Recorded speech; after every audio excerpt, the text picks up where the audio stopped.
தொடர்ந்து வயிறு வலி ப்ராப்ளம் இருந்துகிட்டே இருந்துச்சுங்கிறதுனால ஸ்கேன் பண்ணி பார்த்ததில் அம்பிளிக்கல் ஹெர்னியா அப்படிங்கிற ப்ராப்ளம் எனக்கு இருக்குது அப்படின்னு ஒரு லாங் வீடியோவில் ஷேர் பண்ணியிருக்கேன். அந்த லாங் வீடியோவில் எனக்கு எந்த மாதிரியான சிம்டம்ஸ்லாம் இருந்தது, நான் எந்த ஸ்டேஜில் ஸ்கேன் பண்ணேன் அப்படிங்கிற டீட்டெயில்ஸ் எல்லாமே அதில் சொல்லியிருக்கேன். அந்த வீடியோனுடைய லிங்க்கை இந்த வீடியோ டிஸ்கிரிப்ஷன் பாக்ஸில் வைக்கிறேன், பார்க்காதவங்க பார்த்து தெரிஞ்சுக்கோங்க. இப்போது இந்த வீடியோவில் ஜூலை மந்த்து பண்ண வேண்டிய ஆப்ரேஷன் செப்டம்பர் மந்த் வரைக்கும் எதனால் தள்ளி போச்சு அப்படிங்கிற டீட்டெயில்ஸ் தான் சொல்ல போகிறேன். எதனால் எனக்கு இன்சூரன்ஸ் ரிஜெக்ட் ஆச்சு அப்படிங்கிறத பற்றியும் ஷேர் பண்ணியிருக்கேன். தொடர்ந்து பாருங்கள். Welcome to my channel. நான் உங்கள் பிரியா. என் சேனலை சப்ஸ்கிரைப் பண்ணி தொடர்ந்து ஆதரவு கொடுத்துட்ருக்க உங்கள் எல்லாருக்குமே ரொம்ப நன்றி. இனிமேல் சப்ஸ்கிரைப் பண்ண போகிறவங்களுக்கும் ரொம்ப ரொம்ப நன்றி. எனக்கு ஒரு 1.5 வருஷமாகவே ஒரு மாதம் கேப் விட்டு எனக்கு ஸ்டொமக் பெயின் ப்ராப்ளம் வந்துக்கிட்டே இருந்துச்சு. ஜூலை மந்த்து ஸ்கேன் பண்ணி பார்த்ததில் அம்பிளிக்கல் ஹெர்னியா அப்படின்ற ப்ராப்ளம் இருக்குது. ஸோ எனக்கு சர்ஜரி பண்ணணும் அப்படின்னு சொல்லிட்டாங்க. நான் ஜூலை 16th ராமச்சந்திரா ஹாஸ்பிட்டல் போரூரில் இருக்குல்ல, அந்த ஹாஸ்பிட்டலுக்கு போயிட்டு ஜென்ரல் சர்ஜனை மீட் பண்ணியிருந்தேன். ஸோ அவங்கள மீட் பண்ணதுக்கு அப்புறமா இன்சூரன்ஸ் பற்றி கிளைம் ஆகுதா அப்படின்னு செக் பண்ணிவிட்டு அதுக்கப்புறமா அட்மிட் ஆகிக்கலாம் அப்படிங்கிறதுனால நான் இன்சூரன்ஸ் செக் பண்ணுற ப்ராசஸ்க்கு போயிருந்தேன். ஃபார்ம் எல்லாமே ஃபில் பண்ணி கொடுத்துட்டு நீங்கள் கிளம்பிடுங்க, உங்களுக்கு ஈவினிங்குள்ளே மெசேஜ் வரும் அப்படின்னு சொல்லி அவங்க அனுப்பிட்டாங்க. நாங்கள் அங்கே என்ன ப்ரொசீஜர் பண்ணணுமோ அது எல்லாமே ஃபார்ம் எல்லாம் ஃபில் பண்ணி கொடுத்துட்டு நாங்கள் அங்கேருந்து கிளம்பி வந்துட்டோம். ஈவினிங்குள்ளே எங்களுக்கு மெசேஜ் வந்துடும் அப்படின்னு சொல்லி அனுப்பியிருந்தாங்கல்ல.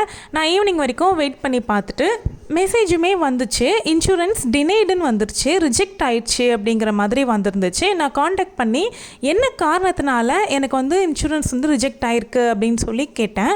ஏன்னா இன்சூரன்ஸ் இருக்குது அப்படிங்கிற தைரியத்தில் தான் நான் சர்ஜரி பண்ணிக்கலாம் அப்படின்ற பிளான்க்கே வந்திருந்தோம். டாக்டர் சொன்னாங்க, ஹெர்னியா சர்ஜரி எப்போவுமே எமர்ஜென்சி சர்ஜரி கிடையாது, பிளான்டு சர்ஜரி தான் அப்படின்னு சொல்லியிருந்தாங்க. ஸோ அதனால் இன்சூரன்ஸ் ரிஜெக்ட் ஆனதுமே நான் எங்கள் நியர்பை இருக்கிற டாக்டரை கேட்டிருந்தேன். எனக்கு இன்சூரன்ஸ் இன்னும் 1.5 மாதம் கழித்து தான் நான் பண்ணிக்க முடியும், 1.5 மாதத்துக்கு நான் வெயிட் பண்ணலாமா, ப்ராப்ளம் எதுவும் வராதா அப்படின்னு சொல்லி கேட்டதுக்கு ப்ராப்ளம் எதுவும் கிடையாது, நீங்கள் செப்டம்பர் மந்த்து சர்ஜரி பண்ணிக்கலாம், அதுக்கு நடுவில் உங்களுக்கு ஸ்டொமக் பெயின் வருது அப்படின்னும்பொழுது நீங்கள் எமர்ஜென்சியாக பண்ணுற சுச்சுவேஷன் வரலாம் அப்படிங்கிற மாதிரி சொல்லி அனுப்பியிருந்தாங்க. அதுக்கப்புறமா நான் வந்ததுக்கப்புறமா எங்களுடைய இன்சூரன்ஸ் கம்பெனிக்கு கால் பண்ணி டீட்டெயில்ஸ் கேட்டிருந்தேன், எதனால் எங்களுக்கு ரிஜெக்ட் ஆச்சு அப்படின்னு சொல்லிட்டு. உங்களுக்கு மெயில் அனுப்பியிருப்போம் அப்படின்னு சொன்னாங்க. பட் எதுவுமே மெயில் ரிசீவ் ஆகலை. அதனால் நான் கால் பண்ணியே கேட்டு தெரிஞ்சுக்கிட்டேன். எங்களுக்கு 2 இயர் இன்சூரன்ஸ் ஒரு டிசீஸ்க்கு 2 வருஷத்துக்கு வெயிட்டிங் பீரியட் அப்படிங்கிறது இருக்குது. ஸோ அதில் இந்த அம்பிளிக்கல் ஹெர்னியாவுமே உங்களுக்கு ஆட் ஆன் ஆகுது. ஸோ செப்டம்பர் மந்த்து தான் உங்களுக்கான 3rd இயர் பீரியட் ஸ்டார்ட் ஆகுது. அதுக்கு முன்னாடி வரைக்கும் 2nd இயரில் தான் இருக்கிறீங்க, அதனால் உங்களுக்கு ரிஜெக்ட் ஆகிருக்கு அப்படின்னு சொன்னாங்க. September month 3rd year start ஆனதுக்கு அப்புறமா நாங்கள் அப்ளை பண்ணால் எங்களுக்கு அப்ரூவ் ஆகுமா அப்படின்னு சொல்லி நான் கேட்டிருந்தேன். கண்டிப்பாக அப்ரூவ் ஆகும் அப்படின்னு சொன்னாங்க. நாங்கள் ஹாஸ்பிட்டல் சைடு இந்த ஆப்ரேஷனுக்கு எவ்வளோ செலவாகும் அப்படின்னு கேட்டதில் 1.3 1.5 லேக் வரைக்கும் செலவாகும் அப்படின்னு சொல்லியிருந்தாங்க. பிகாஸ் நான் லேப்ரோஸ்கோபி சர்ஜரி கேட்டிருந்தேன்.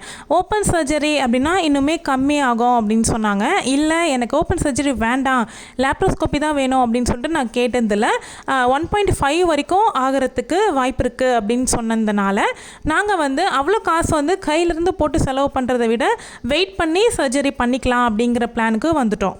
மெயின் இன்சூரன்ஸ் போடும்பொழுது நான் பண்ணின தப்பு என்ன அப்படின்னா, வெயிட்டிங் பீரியட், இந்த 2 இயர் வெயிட்டிங் பீரியடை என்னென்ன டிசீஸ்லாம் அதில் லிஸ்ட் அவுட் ஆகுது அப்படிங்கிறத நான் வாங்காமையே விட்டுட்டேன்.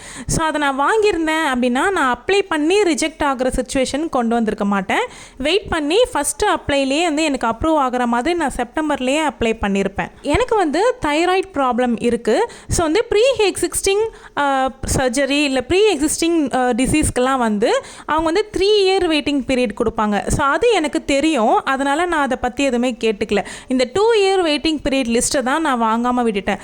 ஸோ நீங்கள் இனிமே தான் இன்சூரன்ஸ் போட போகிறீங்க அப்படின்னா கண்டிப்பாக இந்த டீட்டெயில்ஸை கேட்டு வச்சுக்கோங்க. அதே மாதிரி உங்களுக்கு ஆல்ரெடி ஏதாவது ப்ராப்ளம் இருக்குது அப்படின்னா நீங்கள் இன்சூரன்ஸ் போடும்பொழுது அதை மறைக்காமல் சொல்லிடுறது ரொம்ப ரொம்ப நல்லது. இதே மாதிரி நான் 1 by 1 எனக்கு எந்த மாதிரியான எக்ஸ்பீரியன்ஸ் இருந்துச்சு, எந்த மாதிரி ஆப்ரேஷன் பண்ணாங்க, எவ்வளோ செலவானுச்சு அப்படிங்கிற டீட்டெயில்ஸ் எல்லாமே அப்கமிங்கில் ஒவ்வொரு ரெக்கவரி வீடியோலையுமே நான் கண்டிப்பாக ஷேர் பண்ணிக்கிட்டே வரேன். தெரியாதவங்களுக்கு கண்டிப்பாக யூஸ் ஆகும். அதுக்கப்புறமா செப்டம்பர் மந்த்து ஸ்டார்ட் ஆனதுக்கு அப்புறமா செகண்ட் அன்னைக்கு நான் இன்சூரன்ஸ் கம்பெனியை காண்டாக்ட் பண்ணி கேட்டிருந்தேன். இப்போ நாங்கள் அப்ளை பண்ணலாமா அப்படிங்கிற மாதிரி கேட்டதுக்கு அப்புறமா இப்போ பண்ணிக்கலாம் அப்படிங்கிற மாதிரி சொன்னாங்க.